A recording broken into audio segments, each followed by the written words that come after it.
اعوذ باللہ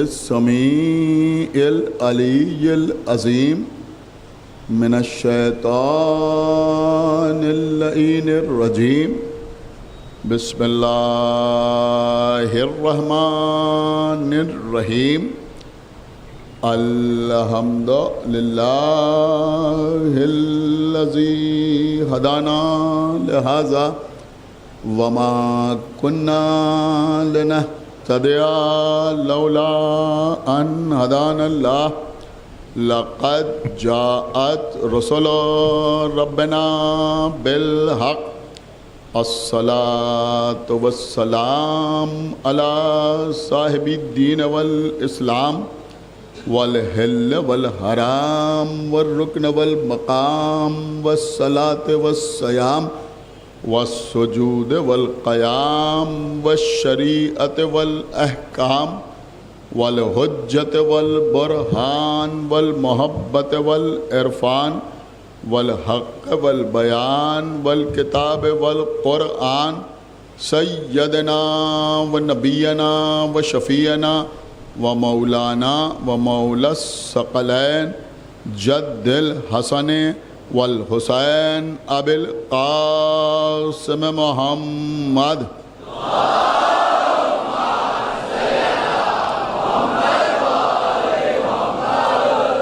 وعلى اہل بیتہ الطیبین الطاہرین المعصومین المظلومین المنتخبین المنتجبین الذین اذهب اللہ عنہم الرجس وطہرہم تطہیرا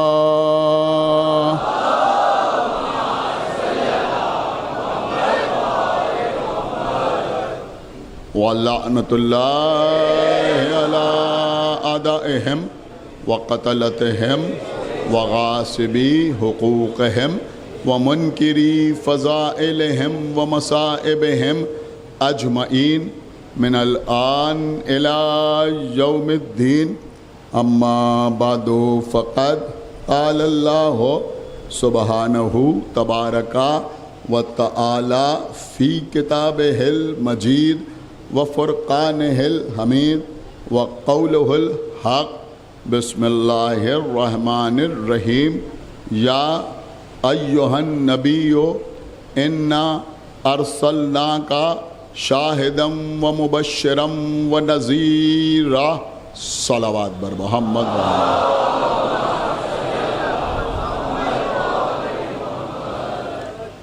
شہادت کے موضوع پر آپ سے گفتگو کا سلسلہ جاری و ساری سورہ مبارکہ احزاب کی جس آیت کی تلاوت روزانہ عنوان بیان کے طور پر کی جا رہی ہے اس میں ارشاد اقدس الہی ہو رہا ہے اپنے حبیب کو مخاطب کرتے ہوئے کہ ہم نے آپ کو شاہد مبشر اور نذیر بنا کر بھیجا۔ شاہد کا مطلب شہادت دینے والا، مبشر کا مطلب بشارت دینے والا، نذیر کا مطلب نظارت کرنے والا، یعنی اللہ کے عذاب سے ڈرانے والا۔ کل کی مجلس پہ میں نے آپ کی خدمت میں یہ عرض کیا تھا کہ لغوی اعتبار سے شہادت کے بہت سے معنی ہیں، خصوصیت سے 3 معنی میں نے آپ کی خدمت میں بیان کیے تھے۔ پہلے معنی ہیں شہادت کے گواہی، دوسرے معنی شہادت کے ہیں حاضر ہونا، تیسرے معنی شہادت کے ہیں اللہ کی راہ میں بے جرم و خطا قتل ہو جانا۔ جہاں تک گواہی کا تعلق ہے، ان معنی میں شہادت پر قرآن میں اور احادیث میں بہت زور دیا گیا ہے۔ اگر آپ سمجھنا چاہتے ہیں کہ گواہی کی اہمیت کیا ہے، شہادت کا مرتبہ کیا ہے، تو آپ اس سے بھی سمجھ سکتے ہیں کہ جب کوئی شخص ہمارے درمیان سے گزر جاتا ہے، کسی کا انتقال ہو جاتا ہے، کوئی مر جاتا ہے، تو اس کے کچھ امور ہم پر واجب ہوتے ہیں، واجب کفائی کی حیثیت رکھتے ہیں۔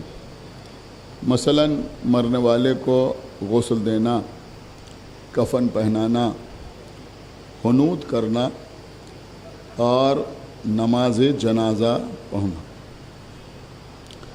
اگر کوئی ایک شخص بھی یہ سارے امور انجام دے دے تو سب کا واجب ادا ہو جاتا ہے، اور اگر کوئی ایک بھی ان واجبات کو ادا نہ کرے تو وہ سارے افراد گناہ گار ہوتے ہیں جن تک کسی مومن کے انتقال کی خبر پہنچی ہو۔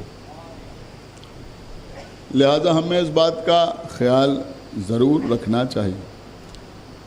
نماز جنازہ میں 5 تکبیریں ہوتی ہیں۔ آخری تکبیر سے پہلے ایک فقرہ کہا جاتا ہے جو شہادت کی حیثیت رکھتا ہے، جو گواہی کی حیثیت رکھتا ہے۔ وہ فقرہ کیا ہے کہ لا نعلم منہ الا خیرا، کہ میں گواہی دیتا ہوں کہ میں اس کے بارے میں خیر کے سوا کچھ نہیں جانتا۔ اب ظاہر سی بات ہے، جو آپ کہتے ہیں اللہم انا لا نعلم، مطلب کیا ہوتا ہے؟ اللہ کی بارگاہ میں کہتے ہیں اللہم انا لا نعلم منہ الا خیرا، کہ پروردگار میں گواہی دیتا ہوں، میں شہادت دیتا ہوں کہ میں اس کے بارے میں خیر کے سوا کچھ نہیں جانتا۔ حالانکہ عام طور پر آپ جس کی نماز جنازہ پڑھتے ہیں اس کے بارے میں بہت کچھ جانتے ہیں، لیکن گواہی دیتے ہیں۔ اب وہ گواہی بھی انسانوں کے سامنے نہیں دیتے، بلکہ کہتے ہیں اللہم، اللہ کے سامنے، پروردگار کے سامنے یہ گواہی دیتے ہیں کہ میں اس کے بارے میں خیر کے سوا کچھ نہیں جانتا۔ تو آپ کو معلوم ہے کہ اس خیر سے مراد کیا ہے؟ کسی نے سرکار صادق آل محمد سے پوچھا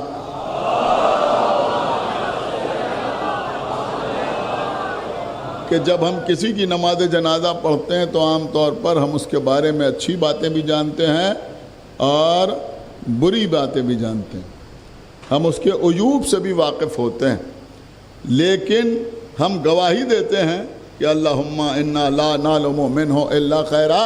اس کا مطلب کیا ہوا؟ تو امام نے فرمایا کہ یہاں پر خیر سے مراد ہماری ولایت ہے، سمجھے آپ؟ ہماری ولایت ہے، یعنی گواہی اس بات کی دی جاتی ہے کہ ہم یہ گواہی دیتے ہیں کہ یہ مرنے والا ولایت علی ابن ابی طالب پر قائم و دائم تھا۔ ایک صلوات پڑھ دے بر محمد و آل محمد۔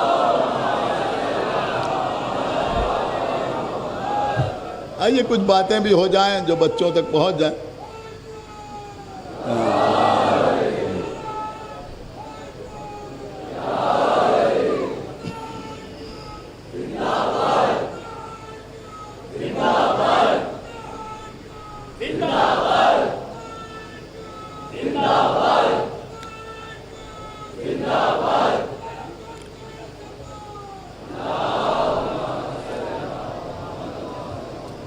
دیکھیں، نعرے آپ ضرور لگائیں، خوب نعرے لگائیں، لیکن بہرحال مجھے بھی پڑھ لینے دیں، بہت توجہ آپ حضرات کی چاہتا ہوں۔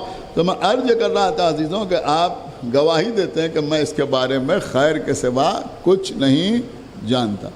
دیکھیں پیغمبر اسلام کی ایک حدیث ہے جو میں سمجھتا ہوں کہ اس وقت عرض کرنا ضروری ہے، انشاءاللہ آپ محسوس کریں گے بات کو۔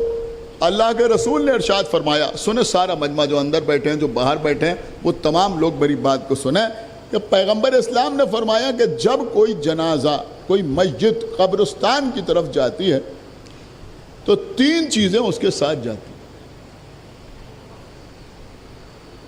سنیں گے، پیغمبر فرما رہے ہیں 3 چیزیں اس کے ساتھ جاتی ہیں۔ کسی نے پوچھا کہ وہ 3 چیزیں کیا ہیں، تو پیغمبر اسلام نے فرمایا اہلہ، پہلے، دوسرے مالہ، تیسرے عملہ۔ یعنی قبرستان کی طرف جب میت جاتی ہے تو 3 چیزیں اس کے ساتھ جاتی ہیں۔ سب سے پہلے اہلہ، اس کے اہل اس کے ساتھ جاتے ہیں۔ پھر کون؟ مالہ، اس کا مال اس کے ساتھ جاتا ہے قبرستان تک۔ پھر فرمایا عملہ، اس کا عمل اس کے ساتھ جاتا ہے۔ پیغمبر نے فرمایا کہ ان میں 2 چیزیں قبرستان سے واپس آ جاتی ہیں۔ خدا کے لیے بھائی بیدار ہو، یہ ایک صلوات پڑھے بار محمد و آل محمد۔ میرے بچوں یہ باتیں خالی نعرے لگانے کے لیے نہیں ہیں، سمجھنے کے لیے ہیں۔ دیکھو بہت توجہ کے ساتھ سنو میری بات، جب میں عرض کر رہا ہوں کہ 3 چیزیں مرنے والے کے ساتھ جاتی ہیں۔ خدا تمہیں 1000 برس زندہ رکھے، لیکن بہرحال موت برحق ہے، لہذا میری بات سنو کہ 3 چیزیں جانے والے کے ساتھ جاتی ہیں۔ ایک اس کے اہل، اہل سے مراد کون ہے؟ عزیز، اقارب، رشتہ دار، دوست، احباب، یہ اس کی میت کے ساتھ جاتے ہیں۔ دیکھیں گفتگو زیادہ خشک نہ ہو جائے، لہذا ایک جملہ میں آپ کی خدمت میں عرض کروں کہ پیغمبر کی اس حدیث سے یہ بات تو سمجھ میں آئی کہ جو اہل ہوتے ہیں وہ جنازے میں شریک ضرور ہوتے ہیں۔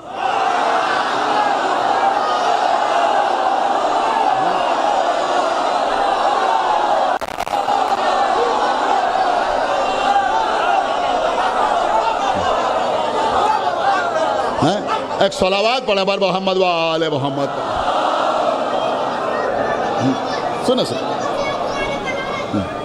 سنو بیٹا، تو جو اہل ہوتے ہیں وہ جنازے کے ساتھ ضرور جاتے ہیں۔ اب عزیزوں ہر جگہ ہم یہی دیکھتے ہیں، جو جس کے اہل ہوتے ہیں وہ اس کے جنازے میں شریک ضرور ہوتے ہیں۔ تو اب ہم نے سارے جنازے دیکھے تو ہم نے اللہ کے رسول کا جنازہ بھی دیکھا۔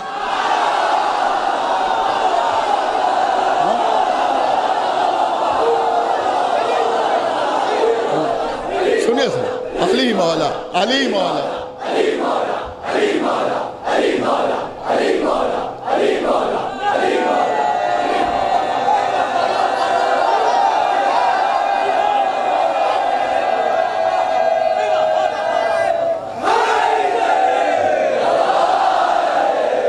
دیکھیں نعرے آپ خوب لگائیں، میں نے پہلے ہی عرض کیا میں نعروں کو روک نہیں رہا ہوں، لیکن بس میں یہ چاہتا ہوں کہ گفتگو سنجیدہ ہے تو اسے سنجیدہ رہنے دیجئے، پوری توجہ آپ حضرات کی چاہتا ہوں۔ تو اہل کون ہوتے ہیں؟ جو جنازے کے ساتھ جاتے ہیں۔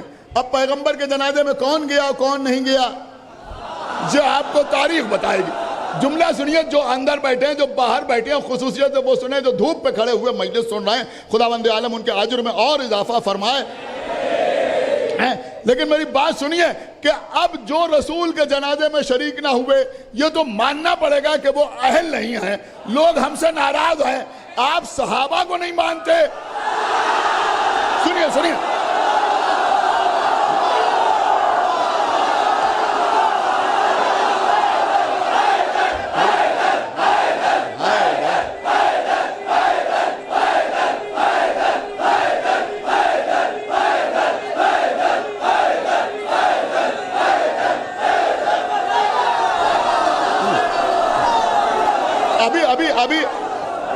ابھی میں نے جملہ عرض ہی کہاں کیا ہے۔ جملہ سنیے قبلہ، لوگ کہتے ہیں کہ آپ صحابہ کو نہیں مانتے۔ میں نے عرض کیا جو جنازے میں شرکت کرے وہ ہے اہل، وہ ہے اہل۔ اگر کوئی تم سے کہے، میں بچوں سے کہہ رہا ہوں، اگر کوئی تم سے کہے کہ تم صحابہ کو نہیں مانتے تو اس سے کہنا کہ ہم صحابہ کو مانتے ہیں، نہ اہلوں کو نہیں مانتے۔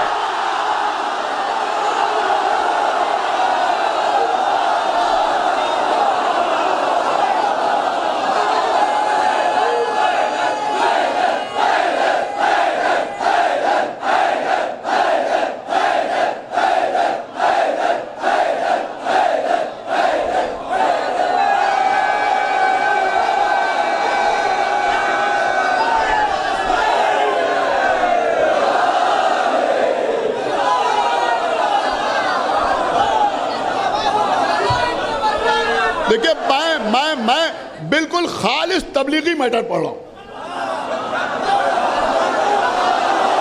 الحمدللہ۔ لوگ سمجھتے ہیں صاحب تبلیغی باتیں کی جائیں گی تو مجمع خاموش رہے گا۔ تبلیغی باتوں پر اتنے نعرے لگ رہے ہیں، تبلیغی باتوں پر اتنی داد مل رہی ہے۔ سنیے، تو 3 چیزیں جانے والے کے ساتھ جاتی ہیں۔ خوب نعرے لگا لیے آپ نے، اب میرے خیال میں آپ مکمل طور پر مولا کی بارگاہ میں حاضر ہو گئے۔ اب میری بات سنیے کہ 3 چیزیں مرنے والے کے ساتھ جاتی ہیں، ایک اس کے اہل، دوسرا اس کا مال، تیسرا اس کا عمل۔ پیغمبر نے فرمایا 2 چیزیں واپس آ جاتی ہیں۔ کسی نے پوچھا کیا چیزیں واپس آ جاتی ہیں؟ فرمایا اہل واپس آ جاتے ہیں، اہل واپس آ جاتے ہیں، رشتہ دار واپس آ جاتے ہیں، قرابت دار واپس آ جاتے ہیں، اقربا واپس آ جاتے ہیں، بھائی واپس آ جاتے ہیں، بیٹے واپس آ جاتے ہیں، اہل واپس آ جاتے ہیں۔ اور میں آپ کی خدمت میں عرض کروں کہ اگر آپ یہ دیکھنا چاہتے ہیں کہ مرنے والے سے دنیا پیچھا چھڑانے میں کتنی جلد بازی میں رہتی ہے اور کتنی اجلت میں رہتی ہے، تو کبھی ذرا غور سے دیکھیے، جب کوئی دفن ہو جاتا ہے اور لوگ قبر پر بیٹھ کے فاتحہ پڑھتے ہیں تو کتنی جلدی میں ہوتے ہیں۔ بھئی آپ نے یہ منظر دیکھا یا نہیں دیکھا؟ 2 آدمیوں کے بیچ سے ایک آدمی ہاتھ اندر ڈالے دے رہا ہے، دوسرا اوپر سے ہاتھ اندر ڈالے دے رہا ہے۔ یہ بھیا آپ کے دشمن نہیں ہوتے، یہ سب وہ ہیں جو زندگی میں آپ کے دوست ہوتے ہیں، لیکن اتنی جلدی ہوتی ہے آپ سے پیچھا چھڑانے میں۔ اسی لیے میں عرض کرتا ہوں کہ ان کو خوش رکھنے کے لیے اہل بیت کا دامن نہ چھوڑیے۔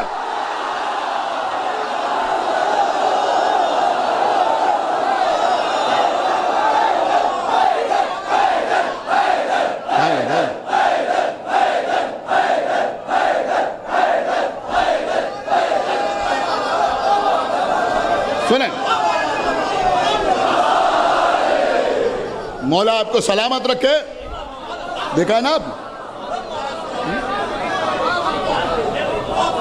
کتنی جلدی ہوتی ہے، لوگ بس جلدی سے کسی طرح سے ہاتھ گھسڑ دینا، ادھر سے ادھر سے ادھر سے، آدمی پہ آدمی چڑھا جا رہا ہے۔ کیوں؟ بس کسی طرح سے فاتحہ پڑھیں اور جائیں۔ ارے بھائی یوں ہی چلے جاؤ،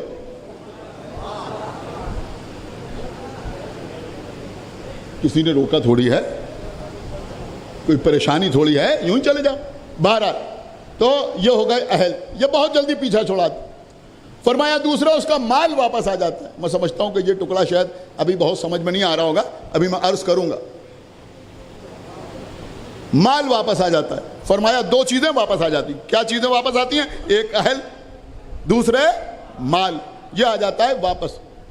پھر فرمایا عمل ہو، اس کا عمل جو ہے وہ اس کے ساتھ چلا جاتا ہے، وہ واپس نہیں آتا۔ اس کا عمل ہے وہ اس کے ساتھ چلا جاتا ہے۔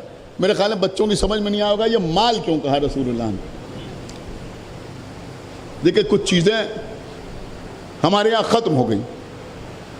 رسول اللہ کے زمانے میں سارا مجمع سنیں، جب کوئی جنازہ جاتا تھا تو وہ جو مال چھوڑ کے جاتا تھا، اب اس وقت بینک وغیرہ کا تو رواج نہیں تھا، وہ اس کے درہم و دینار یہ سب رکھے رہتے تھے، سونا چاندی جو بھی چھوڑ کے جاتا تھا تو وہ سب ایک گٹھری میں باندھ کے۔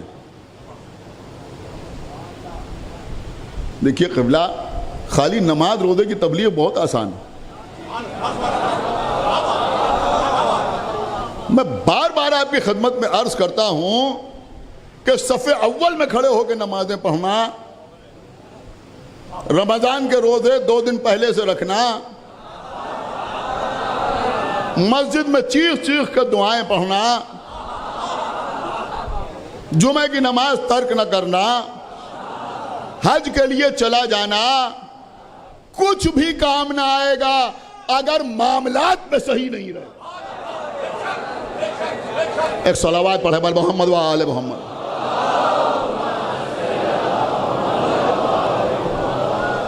یہ بات آپ سمجھ لیجئے، معاملات میں صحیح رہنا بہت ضروری ہے میرے بچوں۔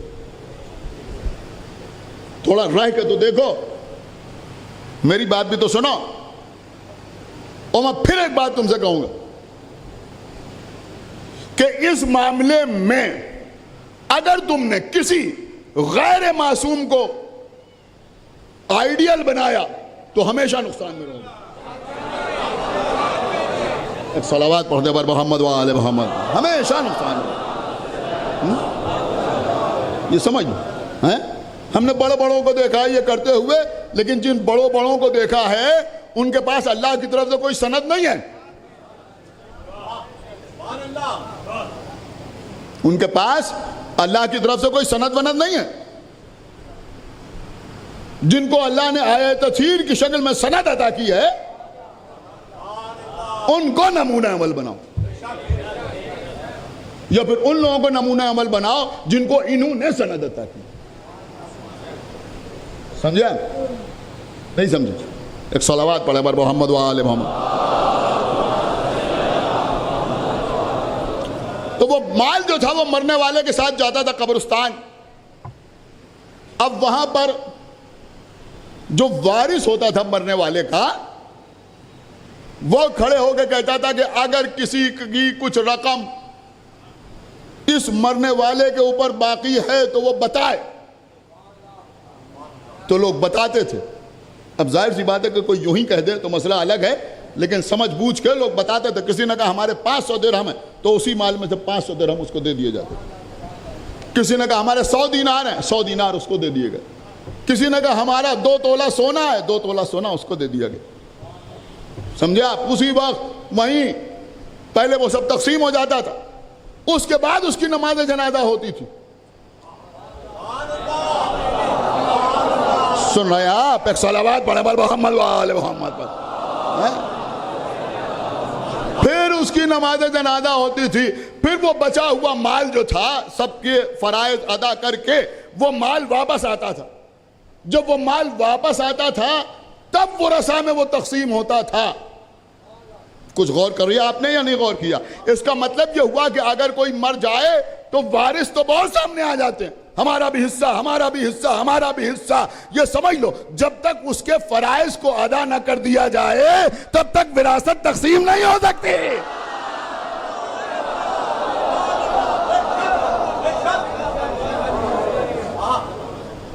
بات سمجھ میں آئی؟ آپ نہیں آئی؟ آ گئی نا بات سمجھ میں؟ ماں باپ کی اطاعت واجب ہے، صحیح ہے، لیکن اگر ماں باپ کا حکم اللہ کے حکم سے ٹکرا جائے تو اللہ کے حکم پر عمل کیا جائے گا، ماں باپ کے حکم پر عمل نہیں کیا جائے گا. آپ کے باپ آپ سے کہیں گے نماز نہ پڑھو تو یہ ماں باپ کی اطاعت نہیں ہوگی، نماز پڑھی جائے گی. آپ کی ماں آپ سے کہیں بیٹا بڑے کمزور ہو گئے روزہ نہ رکھو، یہاں اطاعت نہیں ہوگی. آپ روزہ رکھ سکتے ہیں تو رکھیں، اس لیے کہ ماں کے حکم سے اگر اللہ کا حکم ٹکرا رہا ہے. آپ کے باپ نے ضد میں مثلا کسی کا حصہ نہیں دیا، آپ جانتے ہیں کہ اس کا حصہ ہے، والد کا انتقال ہو گیا، آپ نے کہا ہمارے باپ نے نہیں دیا تو ہم کیوں دیں؟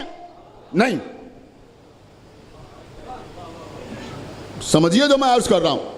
اگر کسی کا حصہ ہے، آپ کی سمجھ میں آ رہا ہے، آپ کی پھوپھی کا حصہ ہے، آپ کے چچا کا حصہ ہے، کوئی اس کا حقدار ہے، ہمارے باپ نے نہیں دیا، ٹھیک ہے، کسی وجہ سے انہوں نے نہیں دیا، لیکن اگر ہمارے اختیار میں ہے تو ہم دیں.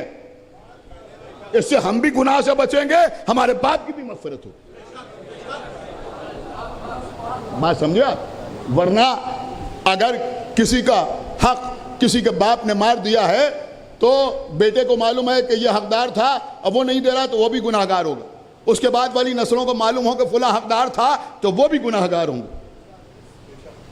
دیکھیں عزیزوں، یہ تبلیغ میں فضائل ہیں، بہت توجہ آپ حضرات کی چاہتا ہوں، لیکن اس کے برعکس بھی معاملہ ہے.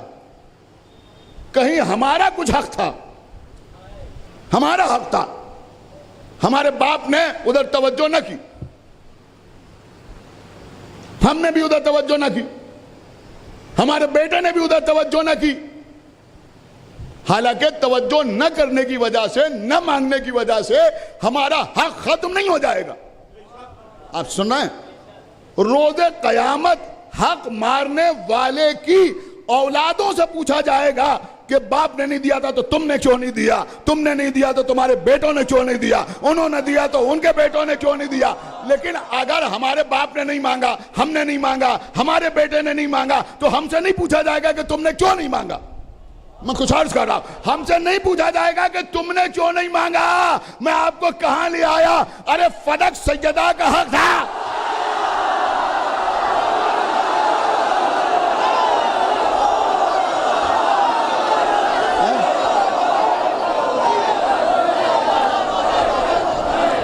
ایک صلوات پڑھے بر محمد وآل محمد.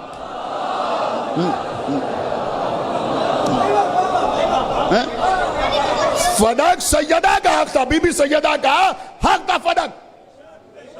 کچھ غور کیا آپ نے یا نہیں غور کیا؟ سیدہ کا حق تھا فدق.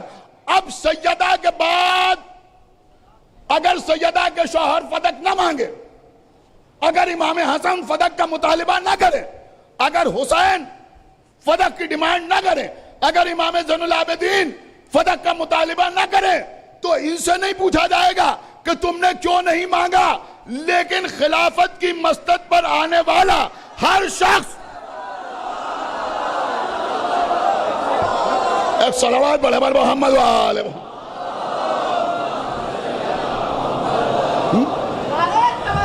اس سے ضرور پوچھا جائے گا, اس سے ضرور پوچھا جائے گا کہ بھئی تم نے کیوں نہیں مانگا, تم نے کیوں نہیں دیا, تم نے کیوں نہیں دیا, تم نے کیوں نہیں دیا, تم نے کیوں نہیں دیا.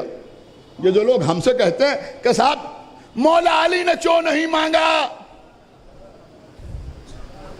ہم تم سے پوچھتے ہیں کہ دوسرے نے کیوں نہیں دیا, تیسرے نے کیوں نہیں دیا. ہمیں پوچھنے کا حق ہے کہ ہم تم سے پوچھیں. تو میں عرض یہ کر رہا تھا کہ وہ مال جاتا تھا اور مال واپس آتا تھا.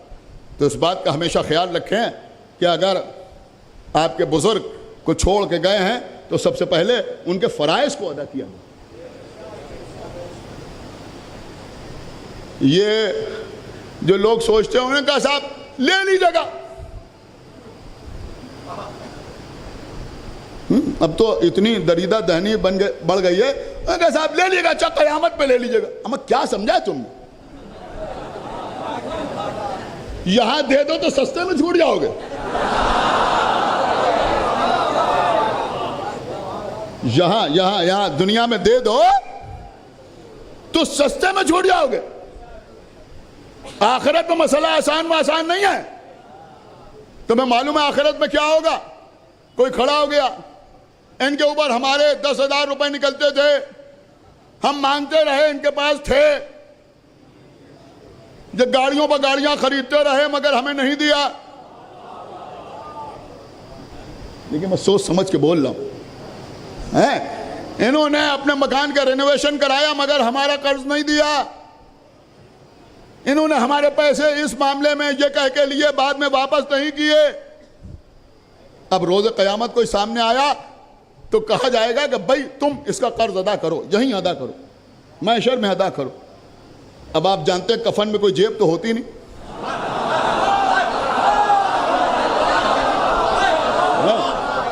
کفن میں کوئی جیب تو ہوتی نہیں.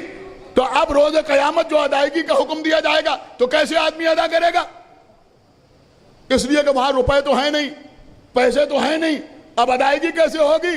کہ ان کے 10,000 باقی تھے, کہاں 10,000 باقی تھے, 1 سال کی نمازوں پر راضی ہو.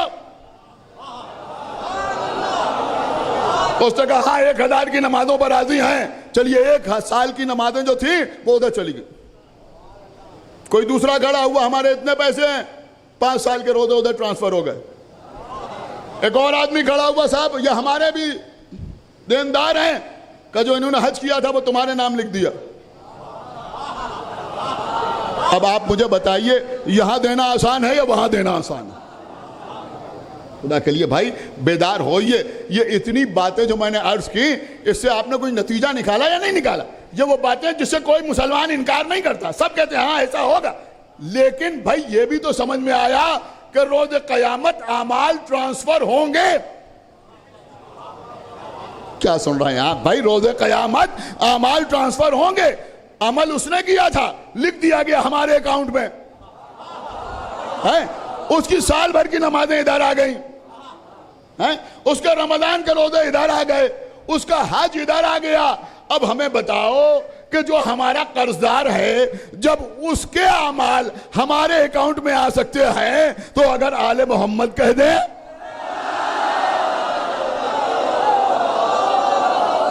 صلوات پڑھیں پر محمد و آل محمد، ایک صلوات اور پڑھ دیں پر محمد و آل محمد. بس حضرت دیکھیں آج بھی مجلس بہت طولانی نہیں ہوگی، تو میں عرض کر رہا تھا کہ شہادت جو ہے وہ ہر جگہ ہمارے ساتھ، ہر جگہ شہادت ہمارے ساتھ ساتھ ہے. بہت توجہ، ہر جگہ شہادت ہمارے ساتھ. سورہ قاف، بعض سورے ایسے ہیں جن کے نام صرف ایک حرف پر مشتمل. سورہ قاف، سورہ قاف کی 21ویں آیت، خدا بند عالم ارشاد فرما رہا ہے وَجَاءَتْ كُلُّ نَفْسٍ مَعَهَا سَائِقًا وَشَهِيدًا. یعنی روز قیامت ہر شخص اس طرح سے آئے گا میدان محشر میں کہ اس کے ساتھ ایک سائق ہوگا اور ایک شہید ہوگا. سائق کا مطلب ہکانے والا، ہکانے والا، ہکانے والا. کچھ اور اگر اس کو وسعت دی جائے تو دھکا دے کے آگے کرنے والا. اب ظاہر سی بات ہے کہ گناہگار بندے آسانی سے تو میدان محشر میں نہیں آئیں گے نا، تو کوئی فرشتہ مقرر ہوگا جو دھکے دیتا ہوا، ہکاتا ہوا محشر میں لے کے آئے گا. اللہ کہہ رہا ہے ایک تو سائق ہوگا اور ہر ایک کے ساتھ ایک شہید ہوگا. شہید کا مطلب کیا؟ شہید کا مطلب ایک گواہی دینے والا ہو، جو اس کے اعمال کی گواہی دے گا کہ اس نے یہ کیا یہ نہیں کیا. اعمال کی گواہی دینے والا بھی ایک آدمی ساتھ ساتھ آئے گا. اب اس میں مفسرین میں اختلاف ہے کہ وہ شہید کون ہوگا، گواہی دینے والا کون ہوگا. سائق تو سب نے لکھا کہ اللہ ایک فرشتے کو ہر شخص پر مقرر کرے گا جب اس کو قبر سے نکالا جائے گا کہ اس کو ہکاتا ہوا، دھکا دیتا ہوا، سمجھ رہے ہیں آپ، یوں سمجھے کہ طاقت کا استعمال کرتا ہوا اسے لا کے میدان محشر میں کھڑا کر دے گا. اور ایک گواہی دینے والا بھی آئے گا اس کے اعمال کی. اب کچھ لوگوں نے لکھا کہ وہ گواہی دینے والا بھی ایک فرشتہ ہوگا جس نے اس کا سارا حساب و کتاب لکھا ہوگا. وہ آئے گا گواہی دینے کے لیے کہ اس نے ان واجبات کو ادا نہیں کیا، ان کو ادا کیا، ان محرمات سے پرہیز کیا، ان سے پرہیز نہیں کیا. وہ آئے گا، سمجھ رہا. لیکن بعض مفسرین نے لکھا کہ سائق تو ایک فرشتہ ہوگا، سنیں بہت غور سے. لیکن شہید یعنی گواہی دینے والا کون ہوگا؟ کہ گواہی دینے والا انسان خود ہوگا. ہر آدمی خود ہوگا. کیسے خود ہوگا؟ کہ اس لیے کہ انسان کے ہاتھ اس کے خلاف گواہی دیں گے، انسان کے پیر اس کے خلاف گواہی دیں گے، انسان کی آنکھیں اس کے خلاف گواہی دیں گے، انسان کے کان اس کے خلاف گواہی دیں گے. دنیا میں اپنے گناہوں کی تعویل آسان ہے، روز قیامت مکرنا کسی کے بس میں نہیں ہوگا. اس لیے کہ ہمارے ہاتھ ہمارے خلاف، ہمارے پیر ہمارے خلاف، ہماری آنکھیں ہمارے خلاف، ہماری زبان ہمارے خلاف، ہمارے کان ہمارے خلاف گواہی دے رہے ہوں. ہاتھ بتائیں گے ہمارے ذریعے کیا گناہ کیا، پیر بتائیں گے کہ ہم کو کن گناہوں میں استعمال کیا، آنکھیں بتائیں گی ہمارے ذریعے کیا گناہ کیا، کان بتائیں گے کہ ہمارے ذریعے اس نے کیا گناہ کیے. اس کا مطلب یہ ہوا کہ روز قیامت انسان کے ہاتھ گفتگو کریں گے، انسان کی آنکھیں گفتگو کریں گی، انسان کی زبان گفتگو کرے گی. بہت خاموش ہو کے آپ سن رہے ہیں، حالانکہ میں عرض کر رہا ہوں کہ ہاتھ پیر بول رہے ہیں اور آپ خاموش ہو کے سن رہے ہیں. سنیے قبلہ شہید ثالث علیہ رحمہ نے اپنی کتاب میں تحریر فرمایا کہ رکن الدولہ سے شیخ صدوق علیہ رحمہ کا مناظرہ ہوا اور اس نے بہت سے سوال کیے تشیع کے بارے میں. شیخ صدوق علیہ رحمہ نے ہر بات کا جواب دیا. آخر میں رکن الدولہ کہنے لگا کہ شیعوں کا عقیدہ ہے کہ حسین کا سر نو کے نیزہ پر تلاوت قرآن کر رہا تھا تو فرمایا اس میں شک کیا ہے؟ اس نے کہا لیکن آپ بتائیے کیا ایسا ممکن ہو سکتا ہے کہ کٹنے کے بعد سر نوک نیزہ سے گفتگو کرے؟ امام جناب شیخ صدوق نے فرمایا کہ تیری یہ سمجھ میں آتا ہے کہ روز قیامت انسان کے ہاتھ پیر گفتگو کریں گے؟ یہ سمجھ میں نہیں آتا کہ حسین کے سر نہ کریں؟ ایک صلوات پڑھیں بر محمد و آل محمد۔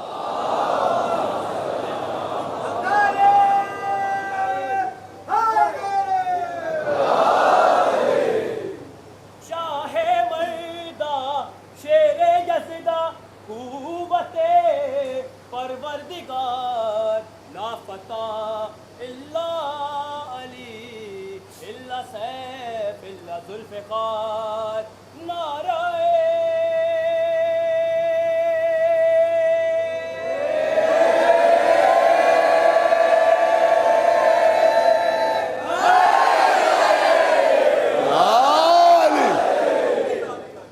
دیکھیں نعرہ حیدری لگائیے تو شرما کے نہ لگائیے۔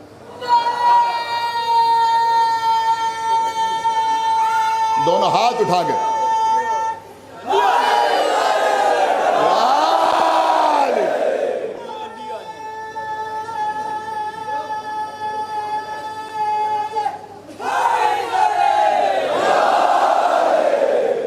دیکھیں قبلہ یہی تو فرق ہے، بابا رام دیو کے کہنے سے ہاتھ اٹھانے والے اور ہیں، علی کے نام پہ ہاتھ اٹھانے والے اور ہیں۔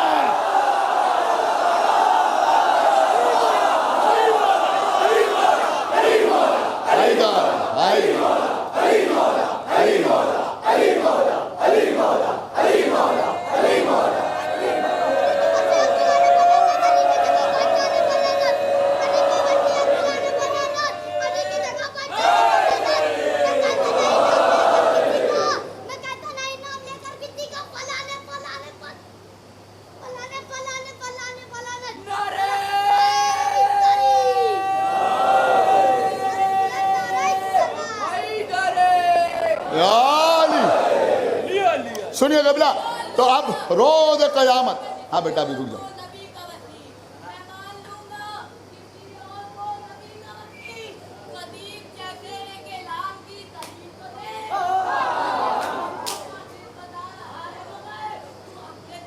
جیتے رہو۔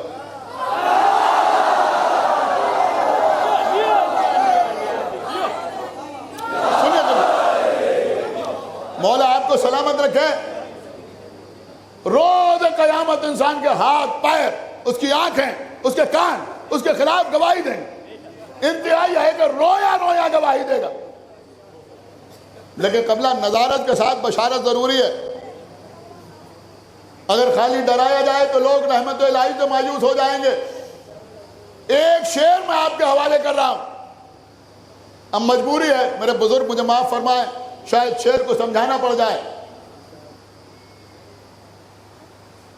مشہور شاعر جناب قرار لکھنوی نے کیا خوبصورت شعر کہا، جب یہ سنا کہ روز قیامت انسان کے اعضاء و جوارے اس کے خلاف گواہی دیں گے، تو انہوں نے کہا اعضاء و جوارے تو چھوڑو، وہ کہتے ہیں بیان جب کر چکا ہر منہ تن افسانہ عصیاں۔ دیکھیں بچے داد دے کے بتائیں گے کہ ابھی ہمارے یہاں اردو زندہ ہے۔ اس مصرے کا مطلب میں سمجھا دوں، منہ کہتے ہیں بال کو، منہ کہتے ہیں منہ کہتے ہیں بال کو۔ منہ تن کا مطلب روئیں، جو آپ کے بدن پر روئیں ہوتے ہیں نا، اس کو روئیں آپ کہتے ہیں، اس کو کہتے ہیں منہ تن۔ عصیاں کہتے ہیں گناہ کو، افسانہ عصیاں یعنی گناہوں کی داستان، گناہوں کا واقعہ۔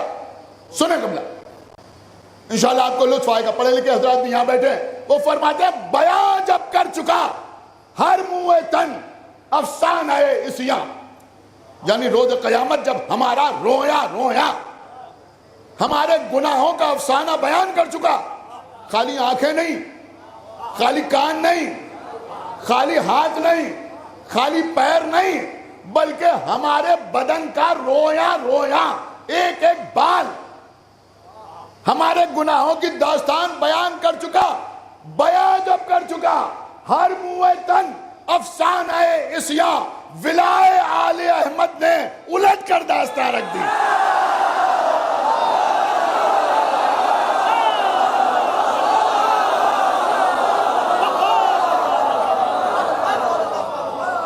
ایک باواز بلند صلوات پڑھے پر محمد وآلہ.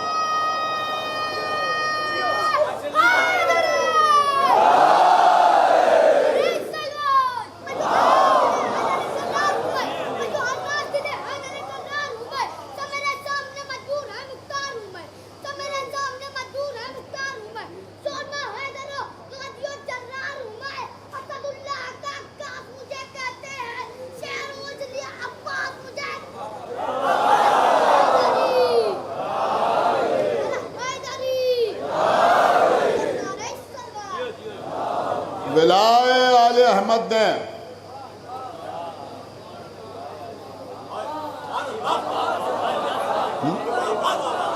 کیا قیامت قسم خدا کی ہیں کہ بیان جب کر چکا ہر موتن افسانہ عصیاں، ولائے آل احمد نے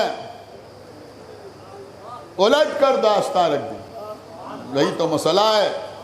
روایات میں آیا ہے ایک شخص گرفتار کر کے جہنم کی طرف لے جایا جا رہا ہے. فرشتے اسے لے جا رہے ہیں جہنم کی طرف.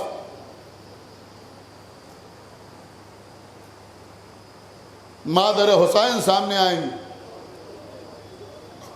پروردگار یہ جہنم کی طرف کیوں جا رہا ہے؟ فرشتے کہیں گے بی بی یہ گناہگار ہے. بی بی فرمائیں گی میں شہادت دیتی ہوں، میں گواہی دیتی ہوں یہ میرے بچے کا عزادار ہے.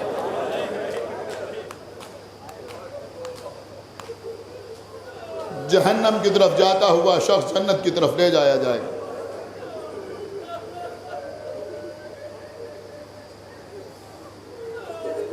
پروردگار تو جانتا تھا پہلے ہی اسے بھیج دیتا جنت میں.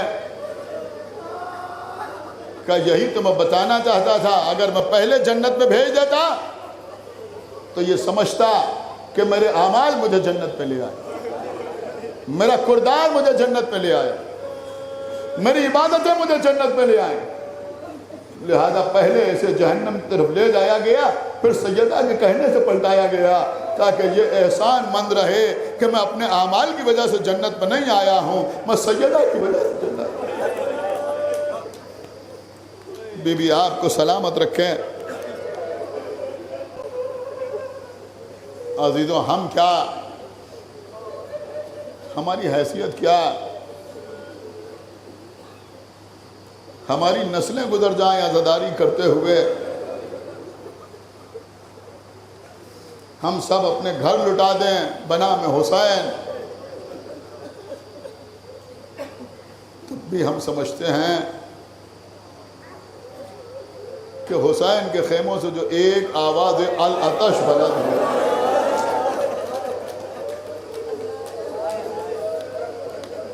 اس پر رونے کا حق ادا نہ ہو.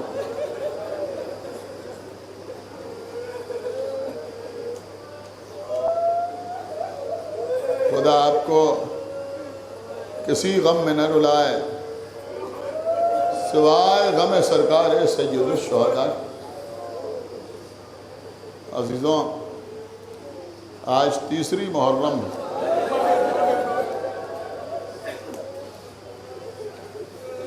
ہمارے بزرگ جناب محمد اصغر کنتوری صاحب نے کل ہمیں حکم دیا، لہذا میں پڑھوں گا، اختصار سے پڑھوں گا، آپ رو لیں. خواتین بیٹھی ہوئی ہیں.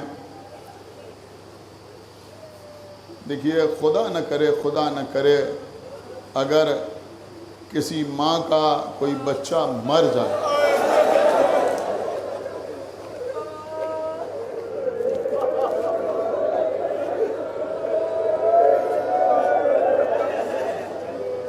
ماں کے لیے ناقابل برداشت صدمہ ہوتا ہے. لیکن پھر بھی دل کو یہ یقین آ جاتا ہے کہ میرا بچہ مر گیا. لیکن اگر خدا نخواستہ کسی ماں کا کوئی بچہ کھو جائے،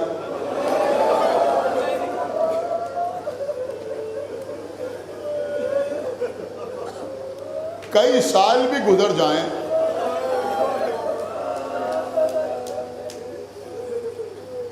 تو ماں کو یقین نہیں آتا کہ میرا بچہ مر گیا۔ دوسروں کو بھلے یقین آ جائے، ماں گھر میں بیٹھی رہتی ہے، ہمیشہ یہ امید رہتی ہے میرا بچہ واپس ضرور آئے گا۔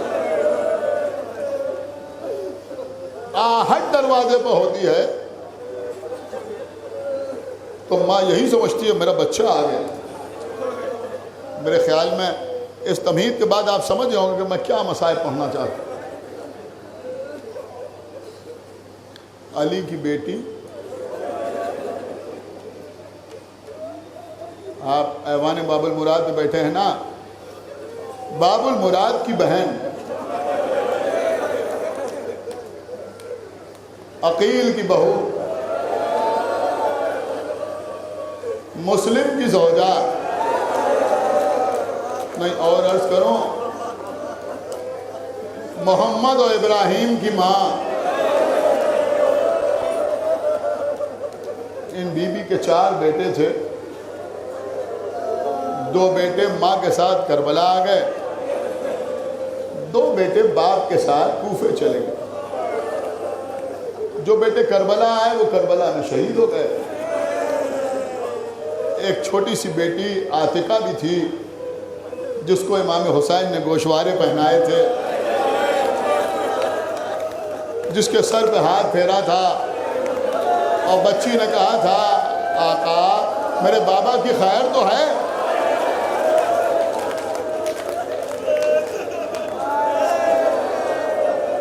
جب حسین کربلا میں عبداللہ ابن مسلم ابن عقیل کا لاشا لا رہے تھے تو یہ بچی سر پیٹتی ہوئی خیمے سے باہر نکل آئی۔ کسی ملعون نے دور سے ایک تیر چلایا، وہ تیر اس بچی کے گلے پر لگا، یہ بچی بھی شہید ہو گئی۔ جزاک اللہ، روئیے عزیزہ، خدا آپ کو کسی غم میں نہ رلائے سوائے غم امام حسین۔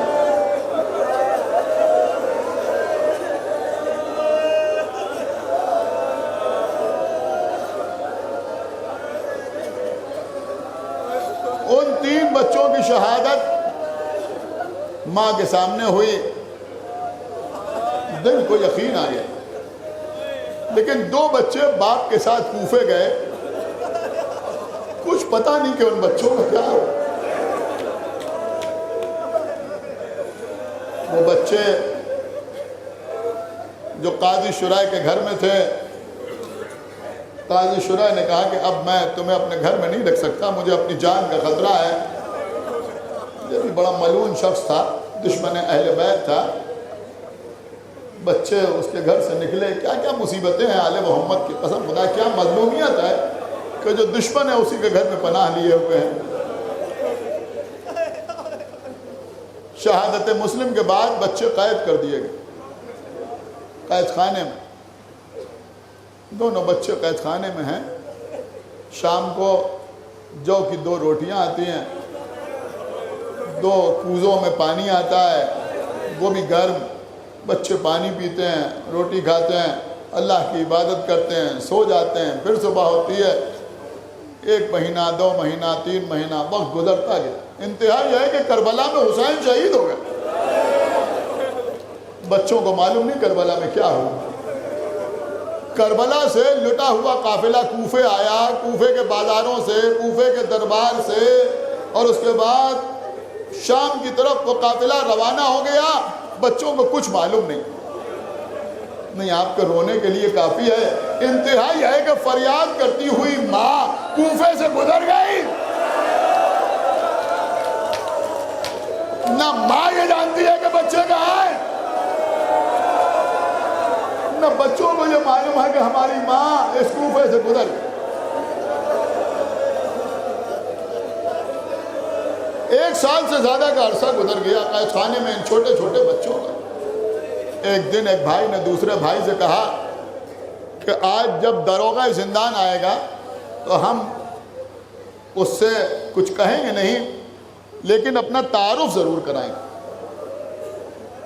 داروغہ زندان آیا تو بچوں نے داروغہ زندان سے کہا کہ تم محمد ابن عبداللہ کو جانتے ہو؟ اس نے کہا کون؟ کہا اللہ کے رسول، قاری میں ان کا کلمہ پڑھنے والا۔ تو کہا اچھا، تو پھر تم علی کو بھی جانتے ہو گے؟ کہا ہاں میں مولا علی کو بھی جانتا ہوں۔ بچوں نے اس کی طرف غور سے دیکھا، کہا ہم تمہارے انہی مولا علی کے نواسے ہیں۔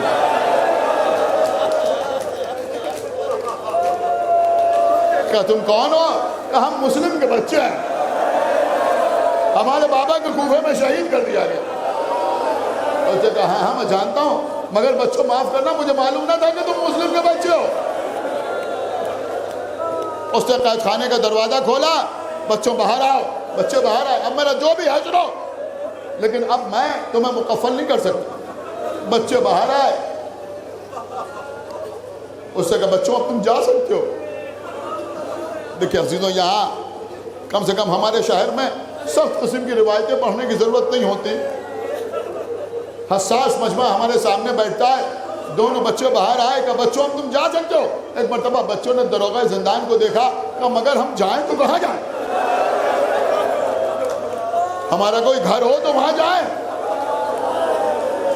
کہ پھر بھی کہاں جاؤ گے؟ کہ ہمارا گھر تو مدینے میں ہے۔ کہ چلو میں تمہیں لے کے چلتا ہوں۔ بچوں کو لے کے چلا، دور سے دکھایا وہ دیکھو وہ قافلہ جا رہا ہے مدینے کی طرف، دوڑ کے جاؤ اور اس قافلے میں شامل ہو جاؤ۔ دونوں بچے دوڑے تو اس قافلے میں شامل ہوں۔ اسی وقت ایک تیز آندھی آئی، پھر اس نے طوفان کا رخ اختیار کیا۔ داروغہ زندان واپس آ گیا۔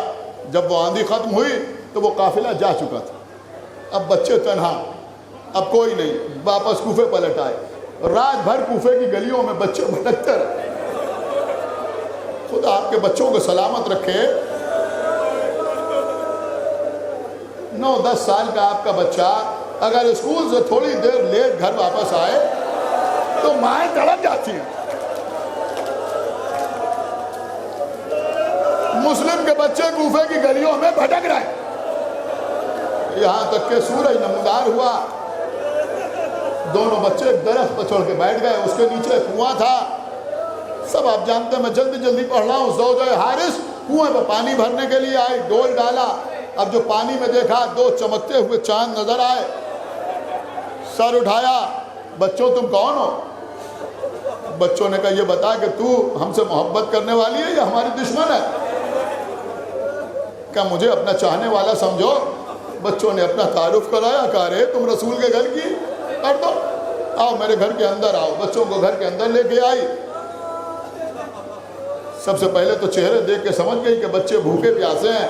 کھانا تیار کیا، اپنے ہاتھ سے لقمے بنا بنا کے بچوں کو کھلایا۔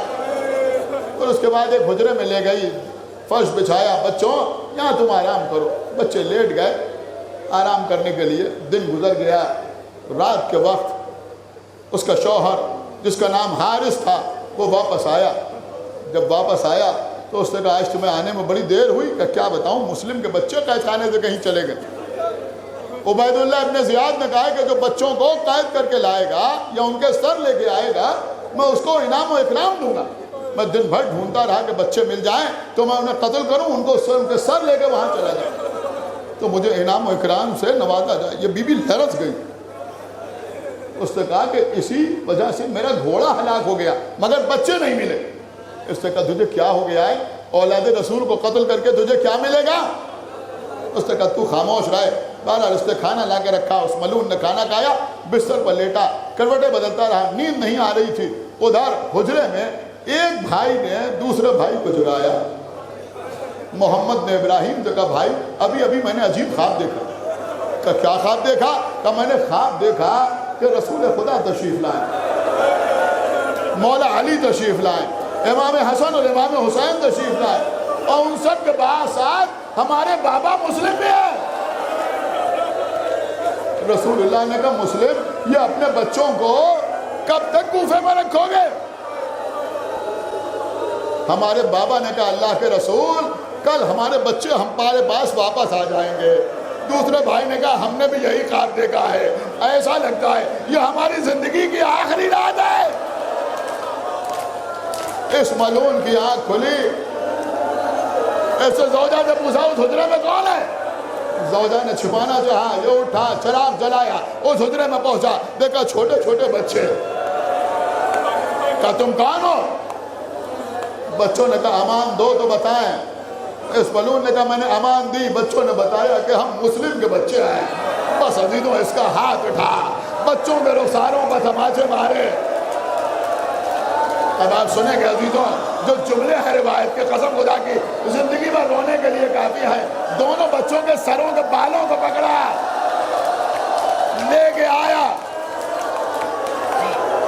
ایک ستون کے ذریعے دونوں بچوں کو باندھ دیا۔ اب دونوں بچے رات بھر بندے رہے۔ صبح ہوئی، یہ ملعون دونوں بچوں کو لے کے چلا، اس کا غلام، اس کا بیٹا ساتھ ساتھ۔ اس کی زوجہ فریاد کر رہی ہے ارے ان بچوں کو مار کے کیا ملے گا؟ چھوٹے چھوٹے بچوں نے کہا اے ملعون تو ہمیں قتل نہ کر، ہمیں یوں ہی ابن زیاد کے ساتھ لے کے چل۔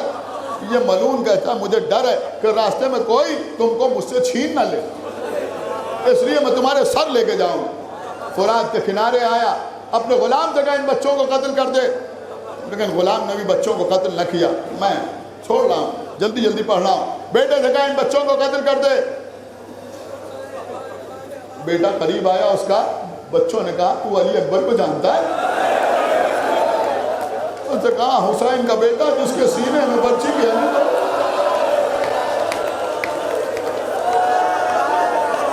بچوں کی آنکھوں سے آنسو جاری ہوئے، اس لیے کہ معلوم ہوا کہ علی اکبر مارے گئے، کہ ہم علی اکبر کے بھائی ہیں۔ اس نے بھی تلوار پھینکی، اس ملعون نے اپنے بیٹے کو قتل کیا، اپنے غلام کو قتل کیا، آگے بڑھا، چاہتا تھا کہ بچوں کا قتل کریں۔ چھوٹے چھوٹے بچوں نے کہا ہمیں 2 رکعت نماز پڑھ لینے دیں، کہ یہ ہے نماز کی تبلیغ جو ان کے گھرانے میں ہوتی ہے۔ نماز پڑھی، اس نے تلوار اٹھائی، کہا رک جا۔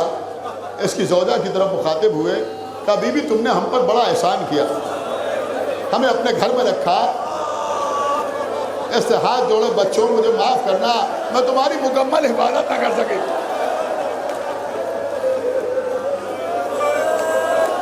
کبھی بھی تمہاری کوئی خطا نہیں ہے، ہم تمہاری سفارش اپنے جج سے کریں گے۔ اے بی بی جہاں اتنا احسان کیے ایک احسان اور کر دینا۔ کیا؟ دیکھو جب ہم قتل کر دیے جائیں تو ہماری لاشوں کو دریا میں پھینک دیا جائے گا، یا ہمارے سر لے کے چلا جائے گا، بس ہمارے کرتے خون میں بھرے ہوئے اتار لینا، اپنے پاس رکھنا۔ ہماری ماں ہمارا انتظار کر رہی ہو، جب کبھی مدینے جانا تو یہ خون میں بھرے ہوئے کرتے ہماری ماں تک پہنچا دینا۔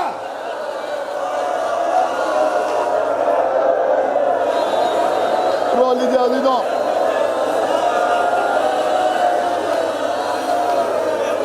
اس شخص نے تلوار اٹھائی، بڑا بھائی چھوٹے بھائی سے لپٹ گیا، پہلے مجھے قتل کر دے۔ جب بابا کے ساتھ چلے تھے تو اماں نے کہا تھا چھوٹے بھائی کا خیال رکھنا، چھوٹے بھائی کو قتل کرنا چاہا، کہ نہیں پہلے مجھے قتل کر دے پھر میرے بھائی کو قتل کرنا۔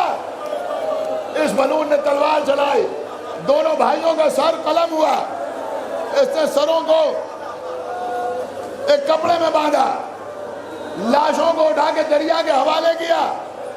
عزیزوں روایت میں ملتا ہے جب ایک بھائی کے لاشوں کو دریا میں ڈالا تو لاشوں دریا میں رکا رہا، جب دوسرے بھائی کا لاشا دریا میں پہنچا تو دونوں بھائیوں نے ہاتھوں کو پھیلایا، دونوں بھائی بغل گیر ہوئے، اور اس کے بعد لاشیں دریا میں غرق ہو گئے۔ بس عزیزوں آج میں مصائب میں کوئی کمی نہیں کروں گا۔ یہ بیوی، بچوں کا لباس جو خون میں بھرا ہوا تھا، امانتاً اپنے پاس رکھے رہی. کافی عرصے کے بعد مدینے پہنچی, بچوں کا لباس لے کے پہنچی. سمجھ میں نہیں آ رہا تھا کہاں بچوں کا لباس پیش کرے. محلہ بنی ہاشم سے گزر رہی تھی, ایک گھر کے قریب سے گزری, کانوں میں آواز آئی, کوئی بی بی کہہ رہی ہے دیکھو میں کہتی تھی نا میرے بچے ضرور آئیں گے, میرے بچے آ گئے, میرے بچوں کی خوشبو آ رہی ہے. خدا ان بیویوں کی آغوش کو سلامت رکھے. اندر پہنچی, زوجہ مسلم کے سامنے کرتے رکھے.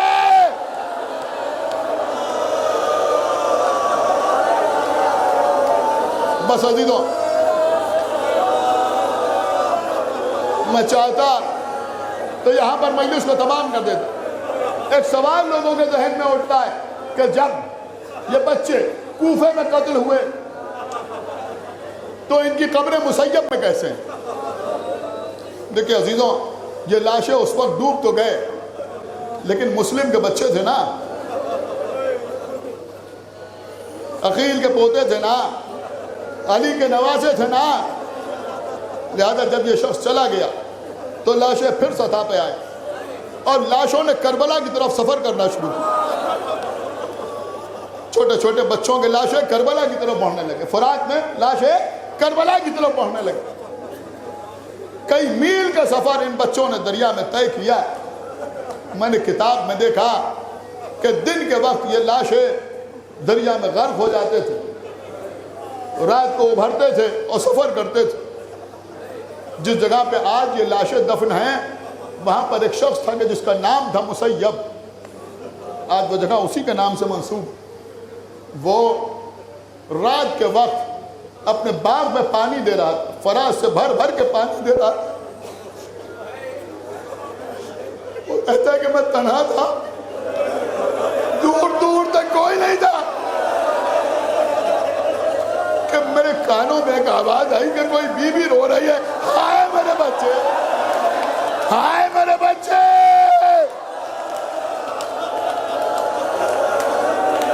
یہ کہتا ہے میں نے ادھر دیکھا ادھر دیکھا, نہ بچے نظر آئے نہ کوئی رونے والی نظر آئی. وہ آواز بھی خاموش ہو گئی. میں پھر پانی دینے لگا. کچھ دیر کے بعد پھر آواز آئی, ارے کوئی ہے جو میرے بچوں کے لاشوں کو دفن کر دے.